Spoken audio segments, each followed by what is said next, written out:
All right. So everybody has heard the news about Watch Dogs getting, the pushback, and I'm on that raid, that my favorite map. I get that swarm on here. I get that swarm, but yeah, so I want to talk about the good, bad, the ugly about this whole Watch Dogs pushback. Everybody's feels some type of way about it. I noticed the trend with Activision pushing games back though, and in my experience from that situation, when they do that, games end up being trashed. My one and only death right there, he snuck up on me. But the good for the situation, in my opinion, is that like people were like confused, like it's next gen, what should I get? People are gonna spend 500, 600. Like I said, you're gonna spend at least $800 on the system alone, or the accessories alone. So you don't know what games you're going to or not going to get. So you don't want to spend another $200 having 4 games. So it's kind of difficult. Should I get the Assassin's Creed? Should I get the Watch Dogs? Should I get the Madden? Good that Call of Duty goes, Battlefield, all that. So I think it makes the good. One of the goods is that it makes the decision a lot easier now. You can, like, for me, I was thinking about, even though I didn't really have anything vested interest in Watch Dogs because of the open world thing, and it's not really my thing. It makes it easier to say, all right, just get the Assassin's Creed 4. Even though I didn't even beat 3, I would rather just get the 4 now and to have that next thing. If Mad Max was coming out early, I would have definitely wanted to got that instead. But I think that's one of the good. It gives you more breathing room to make the decision of what games you want to get. Another possible good, which we would make sense if it was good, is that it gives them enough time to fix the kinks out of the game, because if you see what's going on right now with GTA 5V, they freaking they overpromised and underdelivered. They gave you not what you asked for, and they take it long, so they can learn from that lesson and say we don't want to start off like that. Being it's a new game and a new system, Rockstar has its fanboys with GTA, and then he got turned on. Oh, he did too, and they're not going nowhere, so they should be cool with that situation. But my dilemma is this: since I've noticed that Activision has been doing this delay thing. Now I do see that guy over there, but he's one of my boys and he joined the session, and I'm not trying to kill him because he's just sitting there, so I'm leaving him there. So yes, I do see that triangle behind me, but we ain't cheating though, so it's all good. I I think that the waiting and delaying games sometimes is negative in my experience, because Ghost Recon is a prime example. The game got pushed back 2 times, and although I love the campaign, I think the multiplayer was trash. It had a lot of glitches, a lot of issues, and I didn't stick around for them to fix it. And it was, to me, it was one of the only games I regret buying, like, for $65. I would have rather bought that game used. I'll probably do another rant about that game eventually, but I would have bought it like from GameFly used for $13, which it probably was like not even 5 months after it came out. Again, I love the multiplayer, I love the co-op aspect. The game was way too short, and the story didn't make any sense at the end. But I still love the campaign. It was cool. Playing that game like what reminded me of playing, or watching rather, the show Strike Back. So, but again, and then Rainbow Six Patriots got pushed back twice, 2 times for the current gen, and it got pushed back also after the 2 times. Said, oh no, we're just gonna make it for next gen. So again, I love Rainbow Six, but pushing these games back, man, a lot of times they don't do well. A game I did also like was Spec Ops: The Line because of the story, but it got pushed back years, and the game was so, like, it was trash. Like, the gameplay, the mechanics, what they could have done and what they should have done, they didn't do with the time they've been making it for. And I think, to me, it's like, I don't know what it is about. People say, oh, it gives them time to fix the game, but there's certain things you can't go redo, and you're not gonna reinvest millions of dollars into refix, so you're gonna keep it like that. So if some new software comes out to make this thing cheaper and show this graphics, they're not gonna just revamp it and start all over again. In my opinion, they're gonna keep it. Oh, he got turned on too.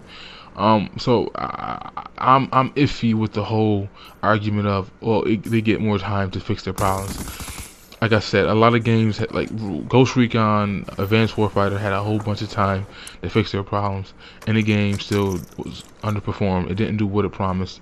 The multiplayer was trash. It had so many glitches. The servers, you couldn't join people. I couldn't make a clan. It was just so much stupid stuff going on with that game. So I guess that's the bad. The ugly is obviously all you consumers who went out there and purchased this game with the bundles and all that. You had some, these stores have some explaining to do. I don't know why people went out and bought a bundle PS4 with Watch Dogs. I mean, I know it's a game that has probably a lot of replay value and have a lot of hours into it, which makes sense. Like as opposed to Assassin's Creed, wants to be, you beat the campaign, you're done with the game, you trade it back in the GameStop. Watch Dogs looks like it's gonna be something that's gonna be some hours into it, but I would have never invested that much money. I mean, I wouldn't have. You picked that game to be my debut game, especially a multi-plat game, to be my debut game. But that's one of the uglies, is all you people who went out and pre-ordered and paid it off, and you got to get your money back, or you got to get a different game or whatever.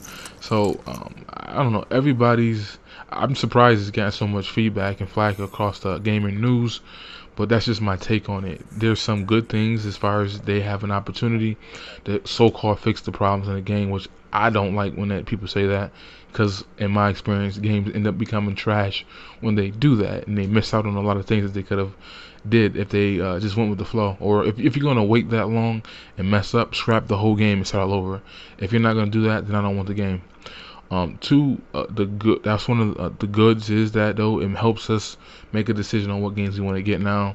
Now we can focus. And just another thing, in my part, what I really think it is, I think they see the popularity of GTA. If GTA gets announced next gen, which it might get soon, even if it does get announced, I don't think it's going to be out, soon. I think it's going to be a while before it comes out. But they don't want to compete with that, which is smart. They shouldn't want to compete with that. It made freaking $1 billion in a week, in almost a week. That's a popular game, and it has its platform. So between November and December, towards the end of January, because once December comes around, a lot of nubs get games, and we have fun raping those Christmas morning noobs.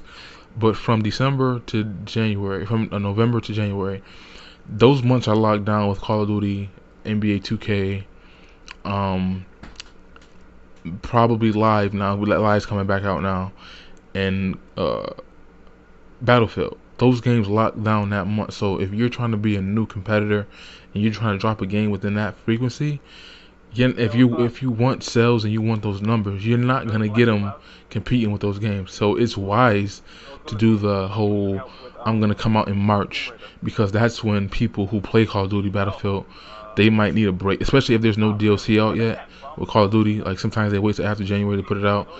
Modern Warfare 3 was probably the best as far as DLC dropping, but I didn't like the game all like that. But they dropped a lot of DLC. They kept spamming it.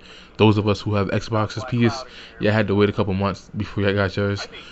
But I believe that they were wise to not try to compete with those games. Titanfall, the same reason.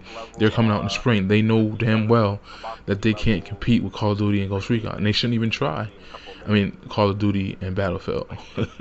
They can't even compete. So they're wise to come out away from that when people have that time to say, I'm tired of this, or I don't like this, I want something new, and see the changes that happen in Call of Duty and how it plays out. So, alright, I'll just skip this Call of Duty, I'll come back when Black Ops 3 drops, So I think it's wise on that part. That's what I really think it is. I don't think it's buggy or glitchy.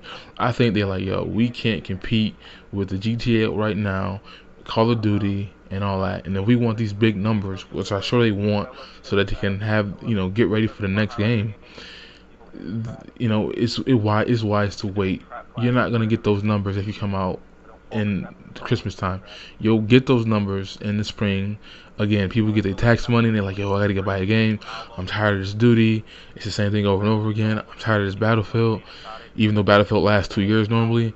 And they're like, yo, alright, I can get a Titanfall, I can get a Sleep. It's like the second quarter of games. Like the first quarter, it's gonna be Assassin's Creed. It's gonna be maybe Dead Rising 3. It's gonna be Killzone, Shadowfall.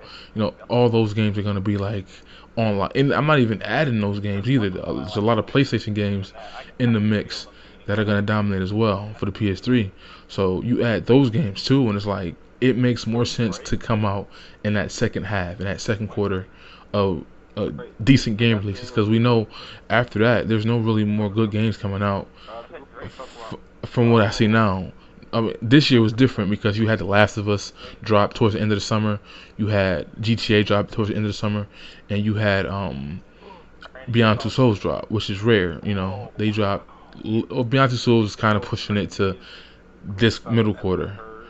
But you had some decent games drop at the end of the, like, close to the end of the year. So this year was different. But normally, there's no really good games coming out in, like, between April, May, June, July, August. Like, those months, there's never really no good games on. And those are the summer times in the U.S. And most people are chilling with the game and they're outside. But that's my review. I think I'm going on a little bit too much. But that's what I think. That's my piece. That's my 2 cents.